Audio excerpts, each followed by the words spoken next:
उत्तरी हवा और सूर्य की कहानी। एक बार की सूर्य और उत्तरी हवा में बहस छिड़ गई। उत्तरी वायु घमंडी और जिद्दी प्रवृत्ति की थी। उसे अपनी शक्ति पर बड़ा अभिमान था।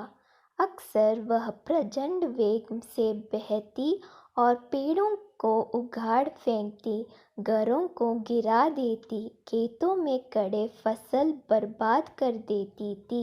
उसमें उपस्थित अर्धरथा झीलों और नदियों की पानी को जमा देती। बहस करते हुए वह सूर्य से बोली, मेरी शक्ति के सामने किसी का जोर नहीं चलता। मैं दुनिया में सबसे ज़्यादा शक्तिशाली हूँ। मेरे सामने सब तुच्छ है। सूर्य नम्रता से बोला, मेरे विचार से हर किसी में शक्तियाँ भी होती है और कमज़ोरियाँ भी। इसलिए कोई खुद के सबसे शक्तिशाली होने का दावा नहीं कर सकता। खुद पर घमंड करना उचित नहीं है।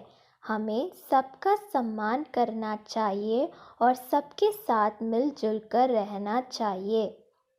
उत्तरी हवा तुनकाकर बोली, मैं तुम्हारी बात नहीं मानती। मैं सबसे ज़्यादा शक्तिशाली हूँ और ये मैं तुम्हें साबित करके दिखाऊंगी। ऐसी बात है क्या?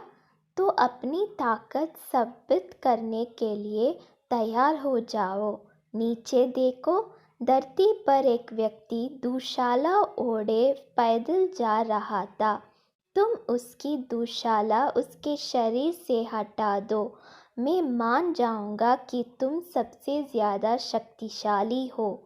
सूर्य उत्तरी हवा को चुनौती देते हुए बोला, इसमें कौन सी बड़ी बात है? कुछ ही देर में उस आदमी की दुशाला धरती पर पड़ी होगी।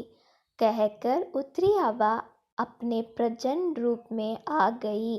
धरती पर धूल भरी आंधी चलने लगी। पेड़ पौधे लहराने लगे।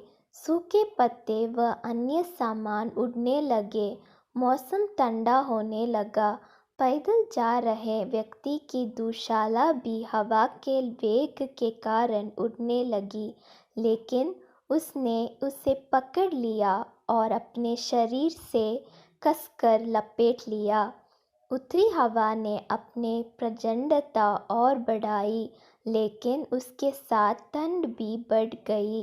व्यक्ति ने अपनी दुशाला और कसट कर लपेट ली। बहुत प्रयासों के बाद भी उत्तरी हवा उसके शरीर से दुशाला हटा नहीं पाई।